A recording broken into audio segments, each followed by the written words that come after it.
چگونه کسی را در تلگرام بلاک بکنیم و یا اگر دوباره خواستیم او را از حالت بلاک بیرون بکنیم. تلگرامتون را باز بکنین، بعدا هر کسی را که میخواین که بلاک بکنین با انگشتتون به شکل دوامدار بالای چت اون نفر کلیک بکنین که انتخاب شود. زمانی که انتخاب شد در قسمت بالا بالای سه نقطه که دیده میشه کلیک بکنین، در اینجا بالای گزینه مسدود کردن کلیک بکنین و در اینجا بالای گزینه مسدود کردن کلیک بکنین، مسدود میشه یا بلاک میشه.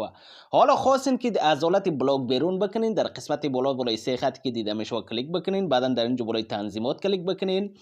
بعدا در اینجا بالای گزینه حریم خصوصی و امنیت کلیک بکنین، بعدا در اینجا بالای کاربران مسدود کلیک بکنین و در اینجا کسی را که شما بلاک کردین در مقابل نام آن نفر سه نقطه می باشه، بالای سه نقطه کلیک بکنین، در اینجا بالای گزینه رفع مسئولیت کاربر کلیک بکنین، از حالت بلاک بیرون می شود. بله دوستان، به این طریقه شما میتونین این کار را انجام بدهین. برای دیدن ویدیوهای بعدی لایک و سابسکرایب یاد